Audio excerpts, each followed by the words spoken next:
Shalom, puji Tuhan kita boleh berada kembali di tempat ini untuk kita bersekutu bersama memuji Tuhan. Dan saat ini biar kita mau siapkan hati kita.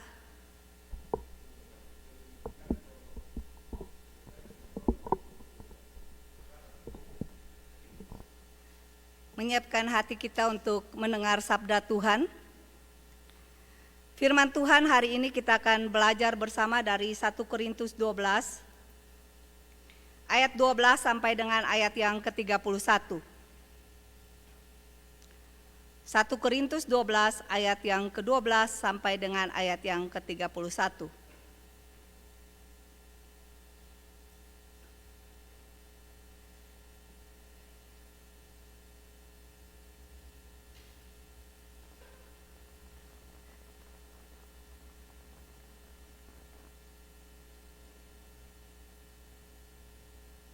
Saya akan membacanya.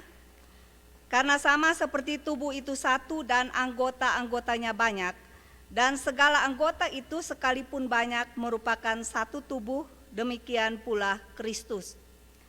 Sebab dalam satu roh kita semua, baik orang Yahudi maupun orang Yunani, baik budak maupun orang merdeka, telah dibaptis menjadi satu tubuh, dan kita semua diberi minum dari satu roh. Karena tubuh juga tidak terdiri dari satu anggota, tetapi atas banyak anggota. Ayat 15, andaikan kaki berkata, karena aku bukan tangan, aku tidak termasuk tubuh. Jadi benarkah ia tidak termasuk tubuh? Dan andaikan telinga berkata, karena aku bukan mata, aku tidak termasuk tubuh. Jadi benarkah ia tidak termasuk tubuh? Andai kata tubuh seluruhnya adalah mata, di manakah pendengaran?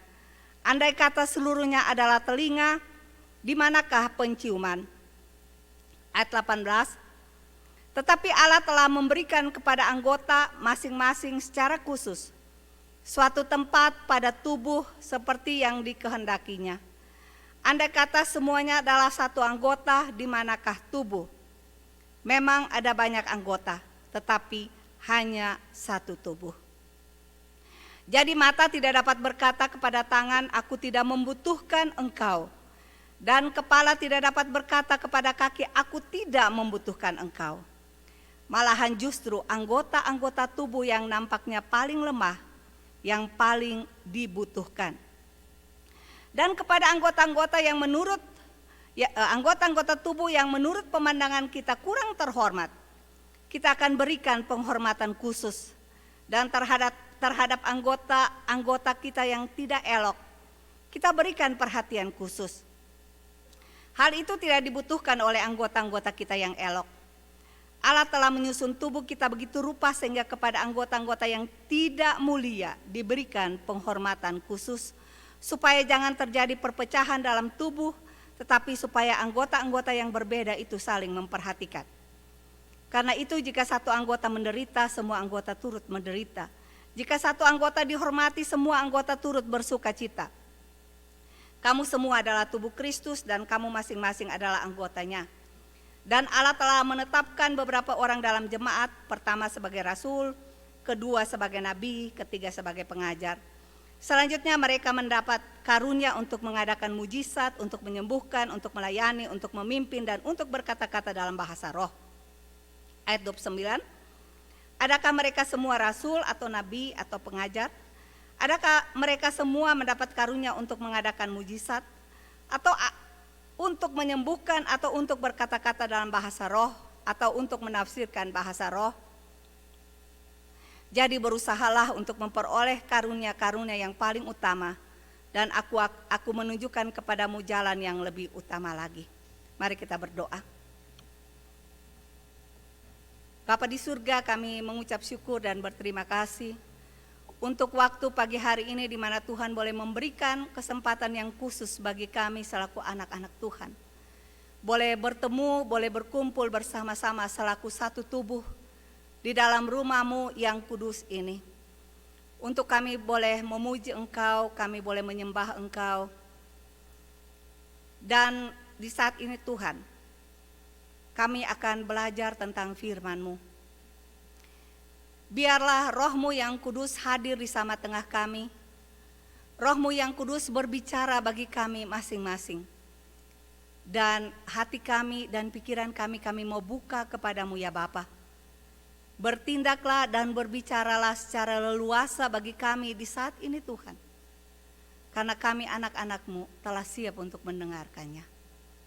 Pakai hamba-Mu yang penuh dengan kelemahan dan keterbatasan untuk menyampaikan perkataan-Mu ya Tuhan. Supaya setiap perkataan dan apa yang hamba sampaikan di saat ini boleh keluar dari hati Tuhan. Dan lewat bibir mulut hamba boleh masuk ke dalam hati umat-Mu di saat ini. Berfirmanlah bagi kami ya Tuhan. Karena kami telah siap untuk mendengar. Amin. Bapak Ibu Saudara yang Tuhan Yesus kasihi, kita baru saja merayakan hari ulang tahun kita yang ke-25 dari gedung gereja kita. Dan hampir 30 tahun usia gereja kita sendiri. Saya mau bertanya berapa lama Bapak Ibu Saudara dan saya yang ada di tempat ini sudah menjadi anggota di Gereja Kristen Injili. Apakah setiap kali kita mengikuti kebaktian atau kegiatan-kegiatan kita merasa bersuka cita dan merasa diberkati? Ataukah kita merasa biasa-biasa saja, atau bahkan di antara kita ada yang sudah menjadi jemu. Sudah tidak lagi bersemangat, sudah tidak lagi punya keinginan untuk beribadah. Sayang sekali kalau ada di antara kita yang sudah menjadi anggota begitu lama dan merasakan mengikuti kegiatan gereja. Merasa biasa-biasa saja, bahkan sudah bosan atau kesal kalau harus mengikuti kegiatan di gereja ini. Bapak Ibu Saudara, puji Tuhan karena Tuhan kita adalah Allah yang luar biasa, di mana Dia telah menebus saya, menebus Bapak Ibu Saudara untuk dipersekutukan, dipersatukan menjadi tubuhnya, menjadi gereja Tuhan. Semua kita di tempat ini, kalau kita melihat kita berasal dari daerah yang berbeda-beda.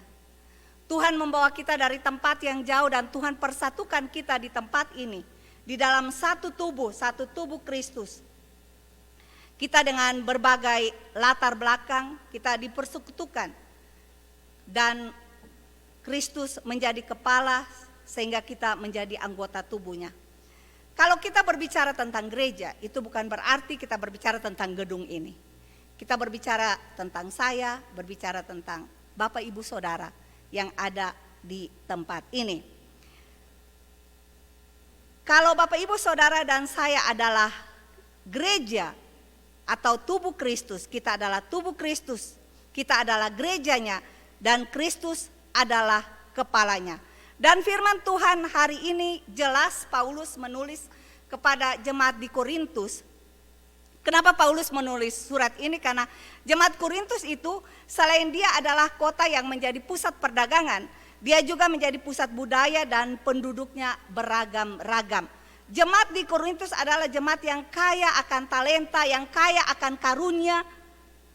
Yang boleh dikatakan bahwa jemaat Korintus mempunyai karunia dari A sampai Z.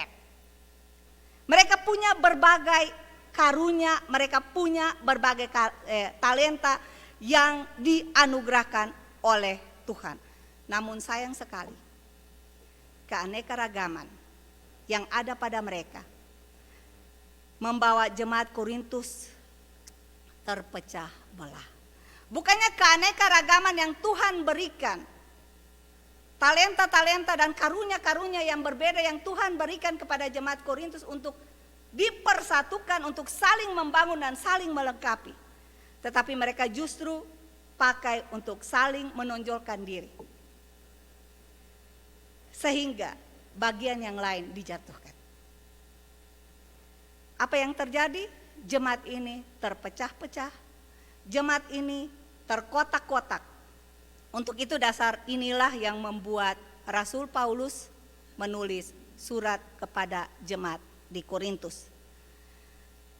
Sebagai tubuh Kristus, Bapak Ibu Saudara, sebagai gereja Tuhan, bagaimana sebenarnya kita harus hidup?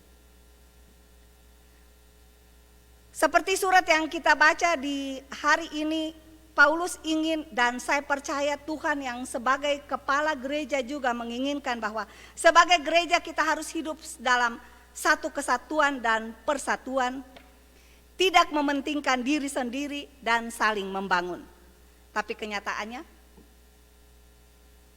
seperti jemaat di Korintus, banyak anak Tuhan tidak dapat membentuk tubuh Kristus.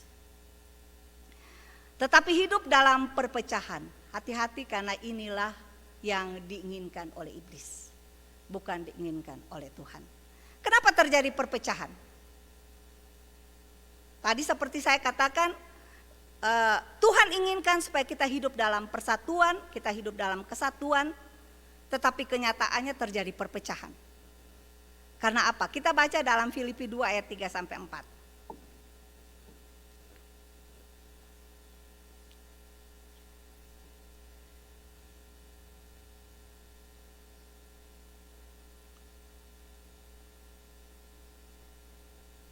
Satu orang boleh baca buat saya.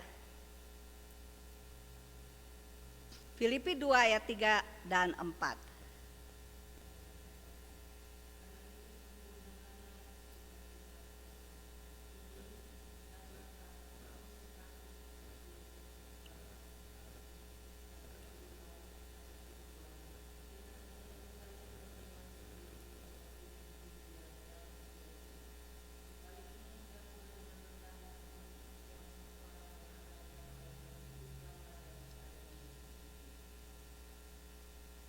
Oke, kenapa gereja terpecah?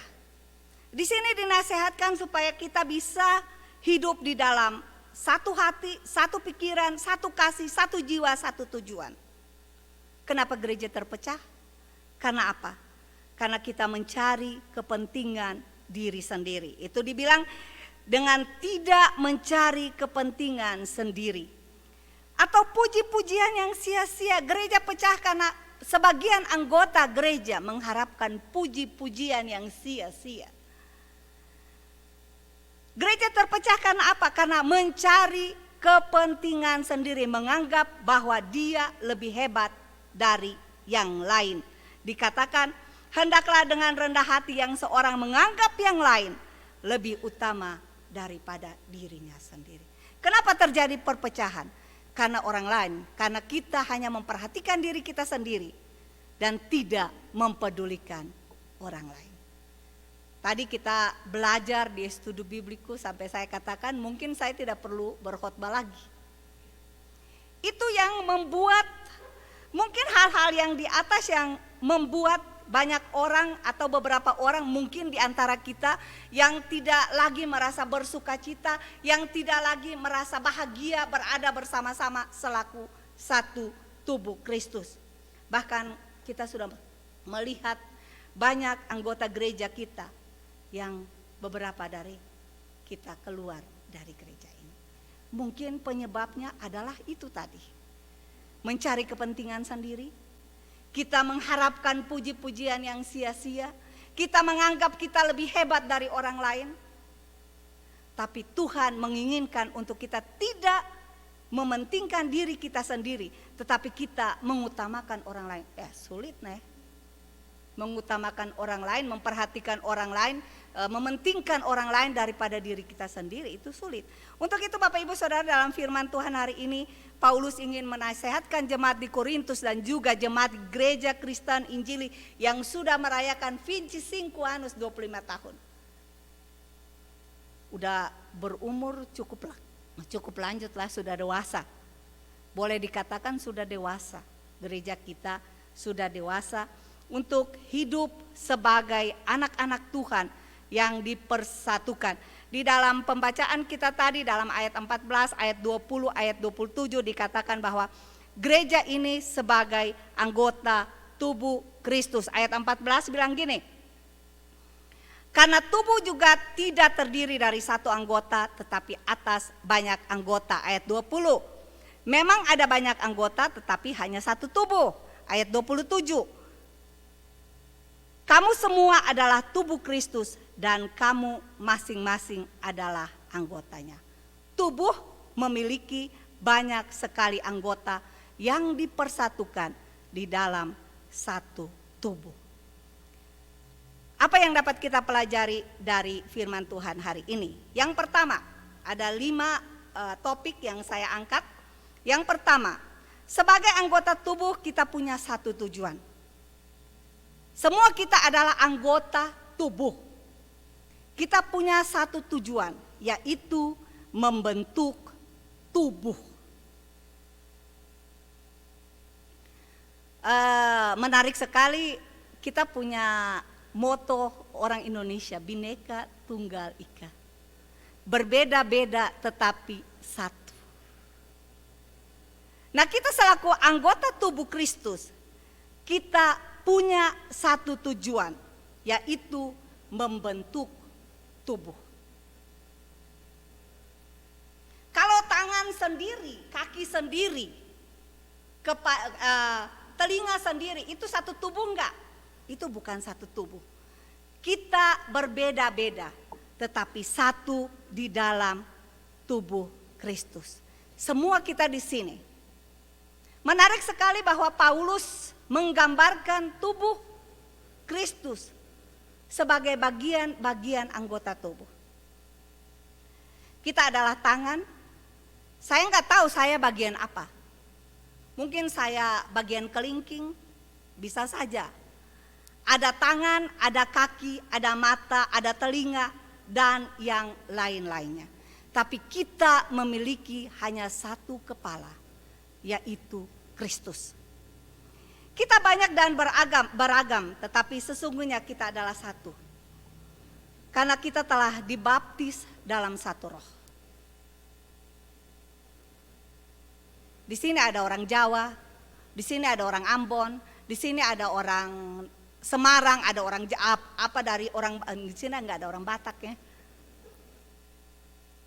Tapi kita dipanggil dan dibentuk oleh Tuhan menjadi satu tubuh dan Yesus Kristus adalah kepala. Manusia memang sangat berbeda satu dengan yang lain. Tetapi Tuhan menyatukan kita. Seperti ayat 13 katakan, sebab di dalam satu roh kita semua, baik orang Yahudi maupun orang Yunani, baik budak maupun orang merdeka, telah dibaptis menjadi satu tubuh dan kita semua diberi minum oleh satu roh.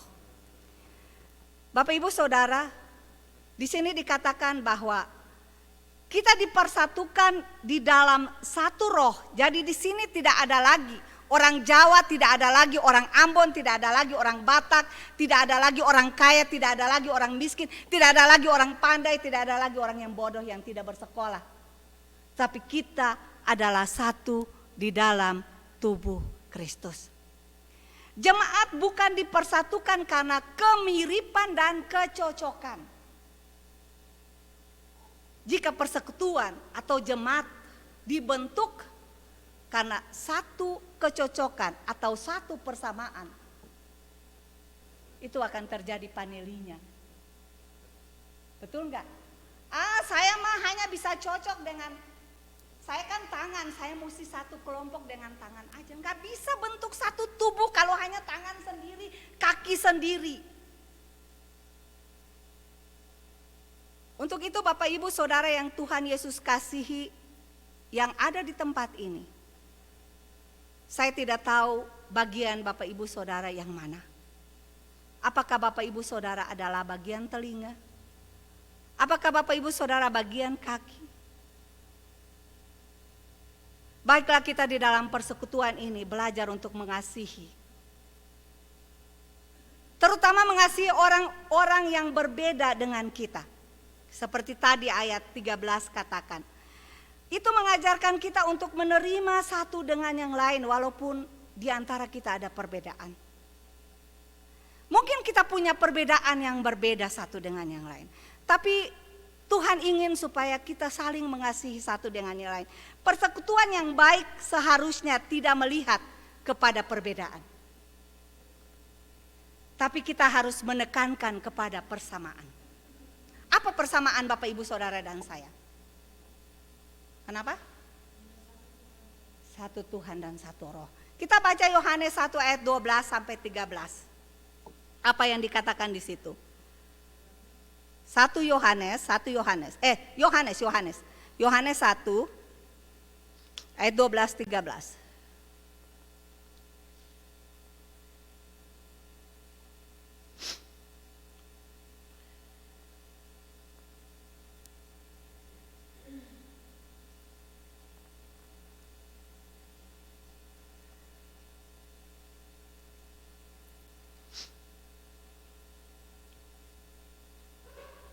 Ada yang mau baca buat saya? Yohanes 1 ayat 12-13. Tadi ibu yang baca, sekarang bapak yang baca.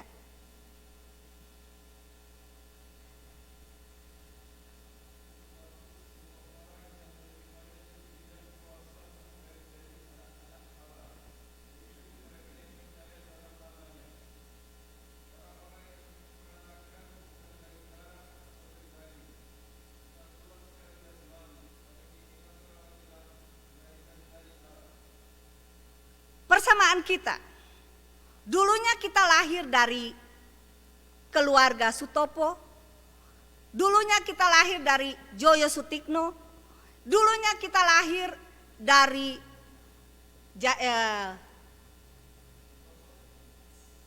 Mailuhu. Tetapi di sini dikatakan setelah kita menerima Tuhan, kita lahir dari Allah yang sama.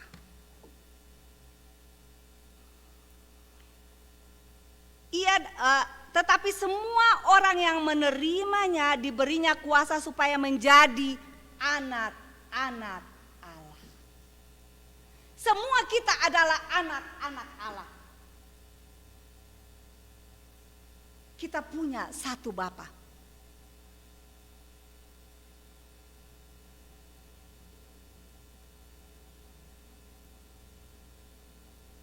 Yang kedua, 1 Korintus 6 ayat 20.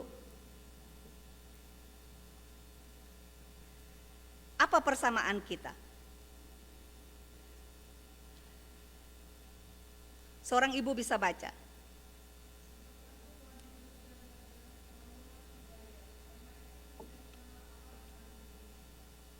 Dikatakan apa di sini? Apa yang sama? Kita dibeli dengan harga yang sama. Di sini tidak ada yang dibeli, yang satu dibayar dengan emas, yang satu dibayar dengan sekarung nasi. Enggak. Kita dibayar dengan harga yang mahal, yaitu darah Kristus.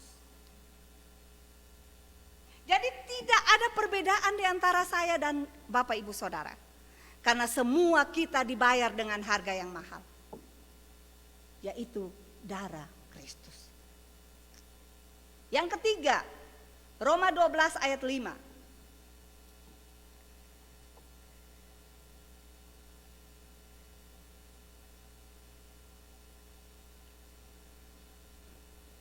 Bapak baca, seorang bapak sedikit nih.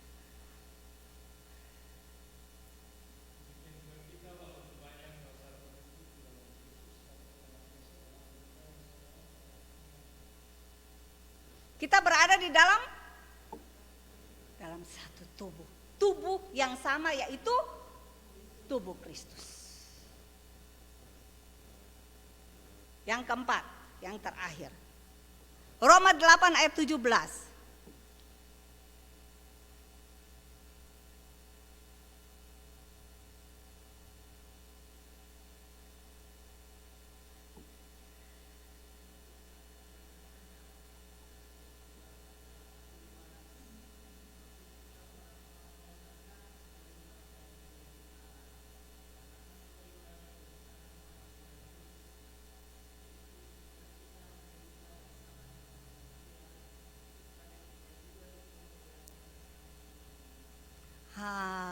Indah sekali. Kalau kita adalah anak-anak Allah, kita adalah ahli warisnya. Kita akan mendapat warisan yang sama, Bapak Ibu Saudara. Tidak ada di sini yang punya warisan lebih daripada yang lain. Semua kita sama karena kita adalah anak-anak Allah. Untuk itu Bapak Ibu Saudara, setiap kita yang ada di tempat ini walaupun kita berbeda, kita punya satu tujuan, yaitu membentuk tubuh, yaitu tubuh Kristus. Semua kita sama di mata Tuhan. Jangan kita membeda-bedakan. Karena kita sama di mata Tuhan. Kita adalah anak-anak dari Allah yang sama. Kita dibeli dengan harga yang sama, yaitu harga yang mahal.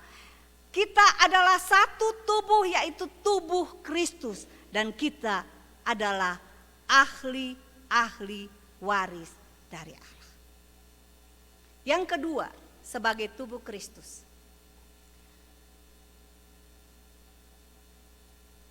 kita harus saling membutuhkan satu dengan yang lain.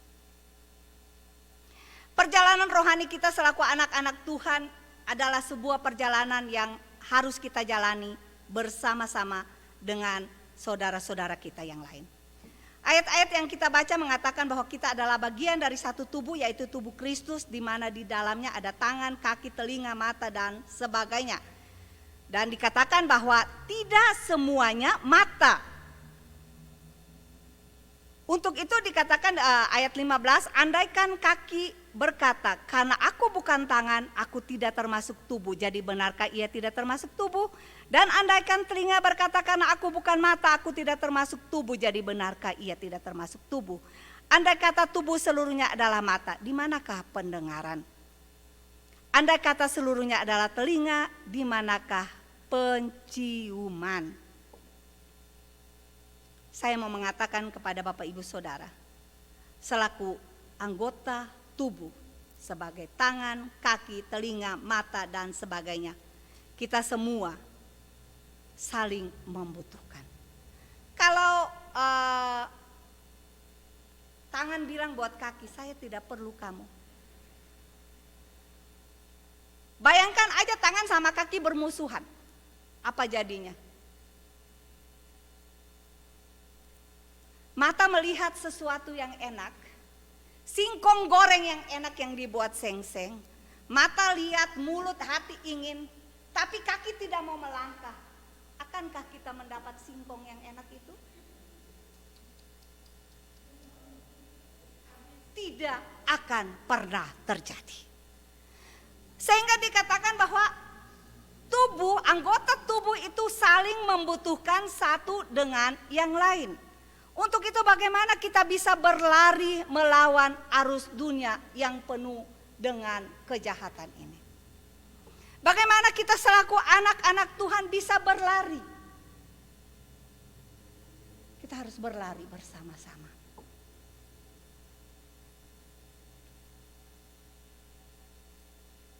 Oleh karena itu sekalipun ada anggota tubuh yang sangat kecil, fungsinya tidak boleh diremehkan. Bapak Ibu Saudara ingat ini kecil kan? Ini berfungsi loh. Ini nggak bisa masuk di sini. Ini bisa masuk di sini. Iya toh? Kita beranggapan bahwa ini kecil, tapi ini berfungsi. Ini nggak bisa masuk di lubang hidung, nggak bisa.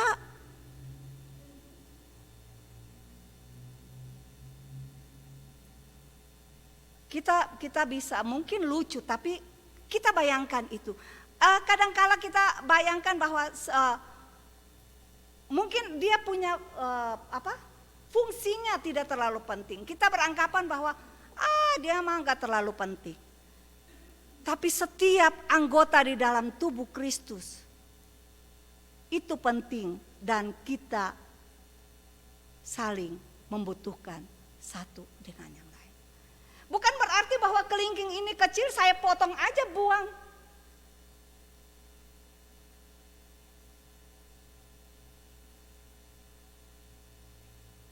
Semua kita mempunyai fungsi masing-masing. Kita berguna, kita perlu satu dengan yang lain. Kalau tidak ada orang yang mengatur kursi ini, kebaktian kita bisa berjalan gak?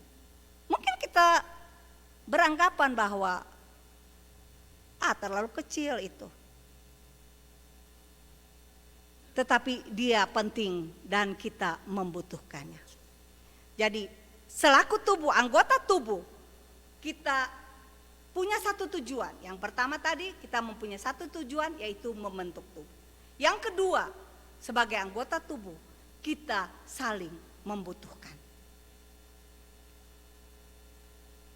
Karena telinga tidak bisa mengatakan kepada mata, saya tidak membutuhkan engkau. Kaki tidak bisa mengatakan kepada tangan, saya tidak membutuhkan engkau. Tapi Bapak, Ibu, Saudara dan saya membutuhkan Sumi. Sumi membutuhkan Leni. Leni membutuhkan Om Kim Chun. Setiap kita membutuhkan satu dengan yang lain.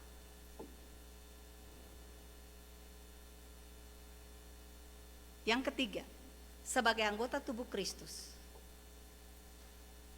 harus ada koordinasi. Apa koordinasi artinya? Harus ada kerja sama. Saya mau beri contoh. Kalau kaki saya yang kanan maunya jalan ke depan, kaki saya yang kiri bilang enggak, saya enggak mau ke jalan ke depan, saya mau jalan ke belakang. Apa yang terjadi? Saya jadikan split, tapi saya nggak bisa karena saya belajar balet. Saya jatuh.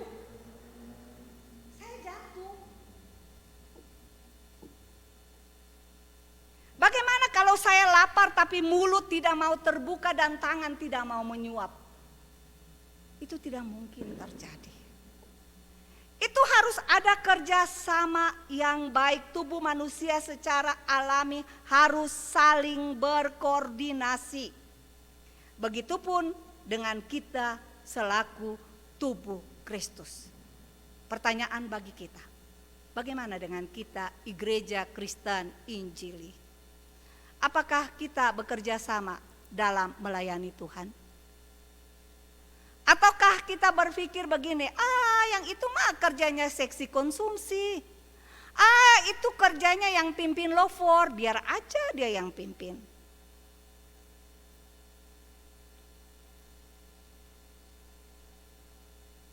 Bapak, Ibu, Saudara, pasti setiap kita mempunyai pendapat yang berbeda-beda. Tapi itu bukanlah penghalang buat kita bekerja sama. Suami istri aja yang hanya dua.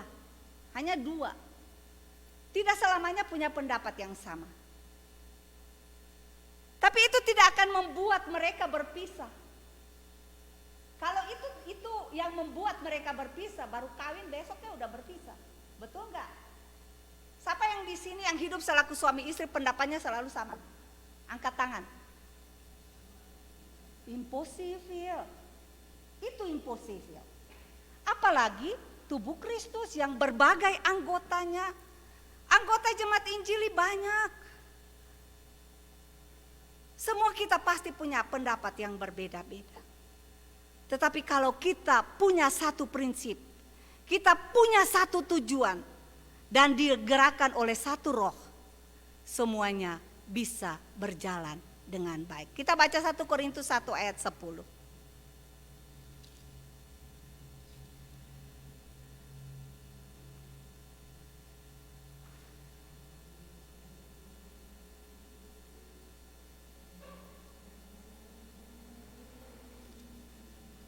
Ada yang mau baca buat saya?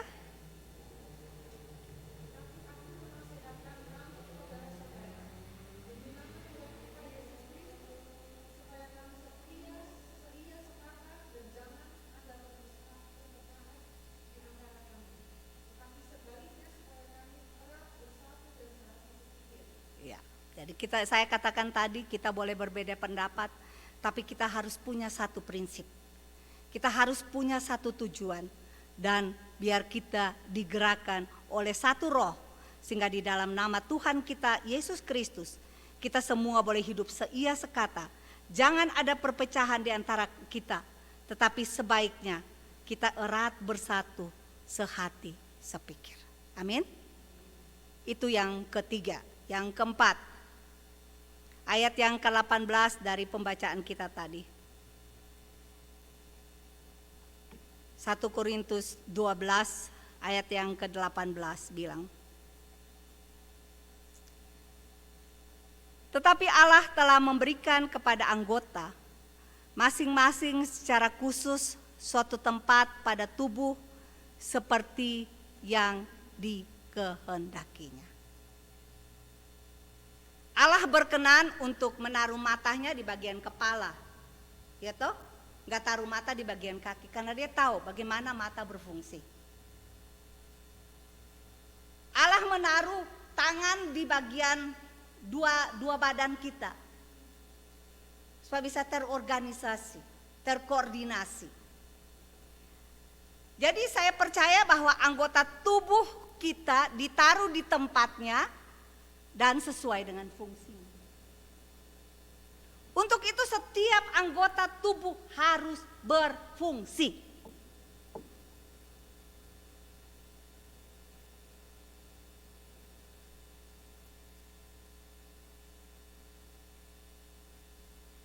Kalau orang yang berbaring, kalau dia sakit, dia berbaring di tempat tidur selama 6 bulan misalnya. Tadi aja Gyokwa bilang mungkin karena tidur terlalu lama akhirnya badannya bengkak. Iya toh Gyok? Kalau tidur lebih lama lagi, itu bisa mempengaruhi tidak bisa jalan. Orang berbaring saja di tempat tidur selama 6 bulan, dia tidak bisa akan berjalan. Semua organ tubuh kita harus berfungsi, anggota tubuh kita harus berfungsi. Dan saya mau katakan kepada Bapak Ibu Saudara dan saya, semua kita yang ada di tempat ini Tuhan berikan karunia. Amin. Tidak ada satupun yang terlewatkan. Bapak Ibu Saudara dan saya punya karunia masing-masing. Jangan kita katakan, saya tidak punya karunia. Saya tidak bisa begini, saya tidak. Kamu bisa apa? Bisa mati aja. Semua kita Bapak Ibu Saudara puji Tuhan karena Tuhan kita baik. Dia memberikan karunia bagi kita masing-masing. Kita mempunyai fungsi masing-masing. Setiap kita punya fungsi. Jadi di dalam gereja, jangan kita tenang-tenang aja. Udahlah, biar aja lah. Nanti seng-seng aja yang bekerja. Nanti si Denny aja dah yang bekerja. Dia kan masih muda, bekerja aja. Lalu kita jadi apa? Oh ya, kalau tinggal berbaring terus nanti badannya mati, nanti iman kita mati.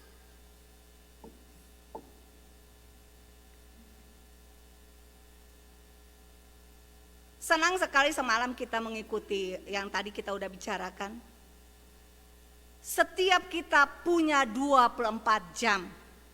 Setiap kita yang menjadi anak Tuhan mempunyai fungsi selaku murid Tuhan. Kita punya fungsi memuridkan orang lain.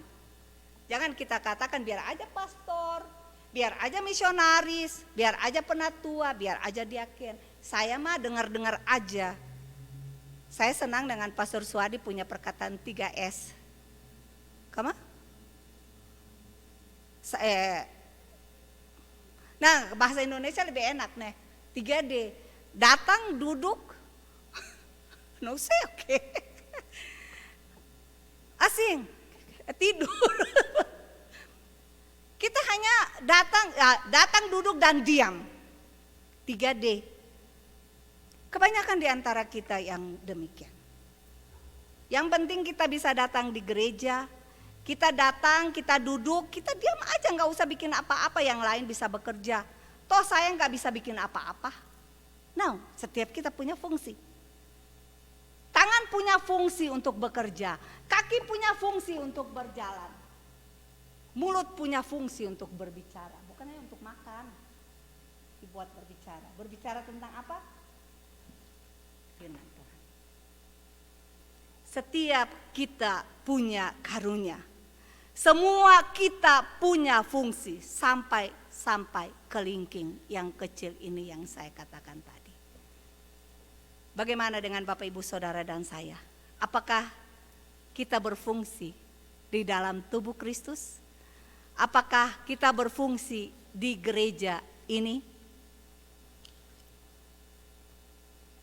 Ayat 23 dan sampai 26. Dan kepada anggota-anggota tubuh yang menurut pemandangan kita kurang terhormat, kita berikan penghormatan khusus.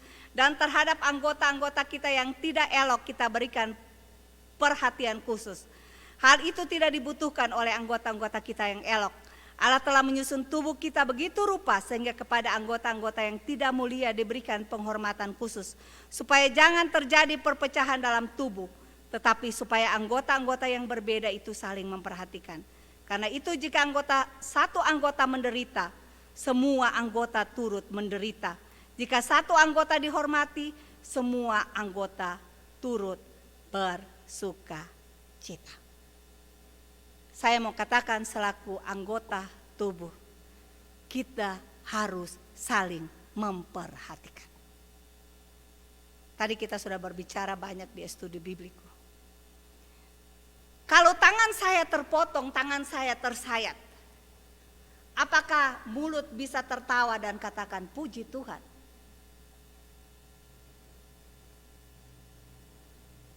Jika kaki menginjak paku dan tangan akan bisa itu? Begitupun dengan tubuh Kristus. Kalau ada anggota yang sakit, kalau ada anggota yang menderita, baik secara fisik, baik secara spiritual, baik secara emosi atau finansial, kita pun akan harus turut merasakan. Bagaimana cara kita merasakannya? Dengan fofoka. Dengan menceritakan, mengabarkan kabar kepada orang-orang. Oh lihatlah dia tuh. Itu mungkin karena dosa tuh. Sampai dia begitu. Banyak anak-anak Tuhan yang demikian. Kalau orang menderita, bukannya menolong, bukannya membantu, malahan fofoka. Tetapi firman Tuhan mengatakan dalam Roma 12 ayat 15.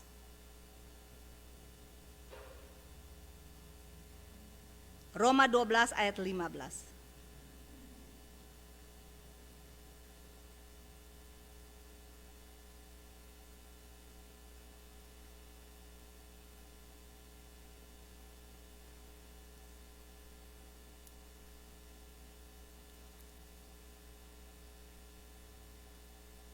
Ada yang mau baca? Silakan.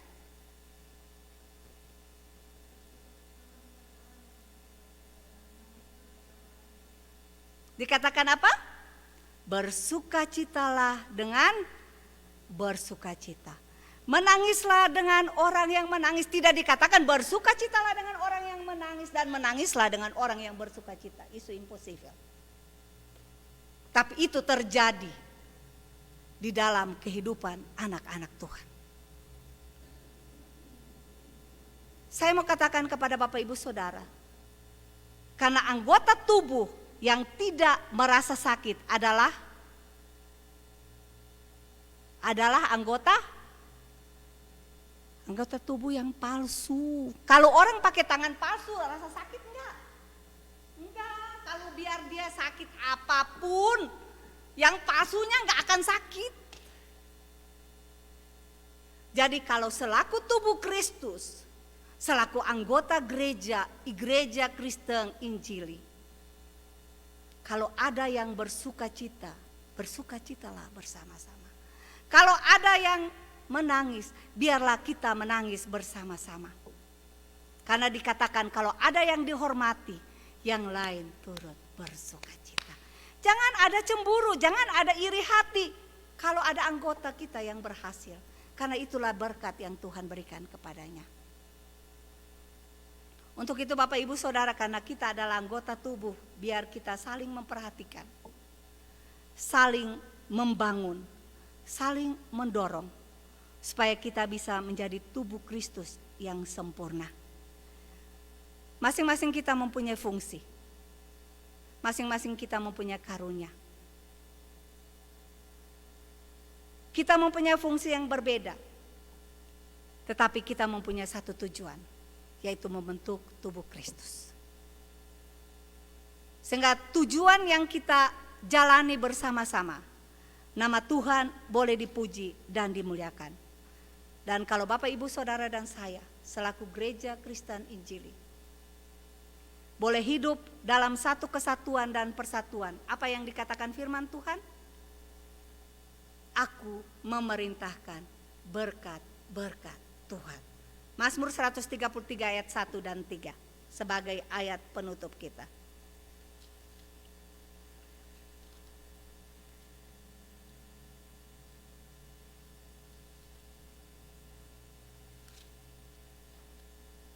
Kita akan baca secara bersama-sama. Mazmur 133 ayat 1 sampai 3.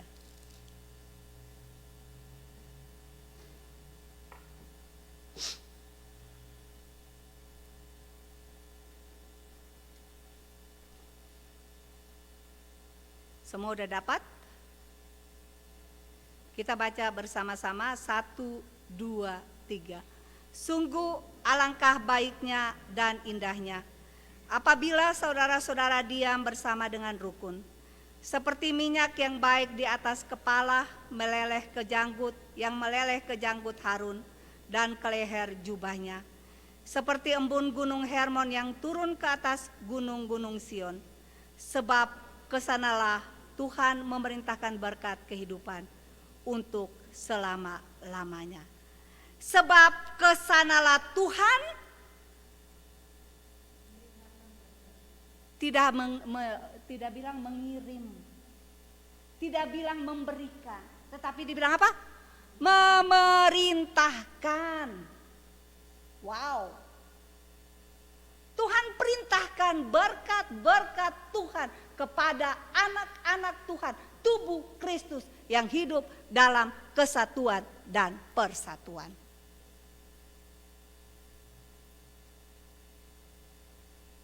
Kiranya Tuhan Yesus memberkati kita. Biar selaku anggota tubuh Kristus kita boleh hidup bersama-sama untuk satu tujuan, yaitu membentuk tubuh Kristus. Ingat bahwa kita saling membutuhkan. Ingat bahwa kita harus bekerja sama. Ingat bahwa kita perlu memperhatikan satu dengan yang lain. Karena kalau ada bagian tubuh kita yang tidak merasakan kesakitan orang lain, itu adalah bagian tubuh yang palsu. Semoga kita tidak menjadi anggota tubuh yang palsu, tetapi kita menjadi anggota tubuh yang adalah anak-anak Tuhan, yang diberkati Tuhan dan mau menjadi berkat bagi banyak orang. Tuhan Yesus memberkati kita. Mari kita berdoa. Bapa di surga, kami mengucap syukur dan berterima kasih untuk firman yang boleh kami dengar di hari ini. Terima kasih ya Tuhan, karena kami diciptakan, kami dianugerahkan oleh Tuhan dengan talenta, dengan karunia yang berbeda-beda. Sehingga kami boleh membentuk satu tubuh Kristus. Biar selaku anggota tubuh, kami boleh saling mempedulikan satu dengan yang lain. Kami boleh saling memperhatikan satu dengan yang lain. Karena kami tahu Tuhan, kami membutuhkan orang lain untuk bersama-sama menjalani kehidupan rohani kami Tuhan. Kami tahu Tuhan bahwa kami tidak bisa hidup sendiri. Untuk itu Tuhan, kami juga memerlukan orang lain. Dan biar kami boleh bersama-sama berjalan Tuhan untuk satu tujuan kami, untuk membentuk satu tubuh Kristus. Sehingga nama Tuhan boleh dipuji dan dimuliakan. Ampuni gerejamu ya Tuhan. Kalau selama ini, selama 25 tahun kami bergereja, selama 25 tahun kami menjadi anggota gereja di tempat ini, kami sudah membuat hal-hal yang membuat saudara-saudara kekasih kami yang pernah bersama-sama dengan kami harus keluar dari tempat ini karena perbuatan kami. Tuhan ampuni kami. Dan sadari kami ya Bapa, sadarkanlah kami. Supaya kami boleh memperhatikan akan saudara-saudara kekasih kami. Jangan hanya mengetahui Tuhan, tapi kami juga mau mengenal. Biar kami boleh mengenal dan kami boleh mengasihi satu dengan yang lain. Sehingga lewat kehidupan kami selaku tubuh Kristus, nama Tuhan boleh dipuji dan dimuliakan. Dalam nama Tuhan Yesus Kristus kami berdoa kepada Bapa di surga. Amin.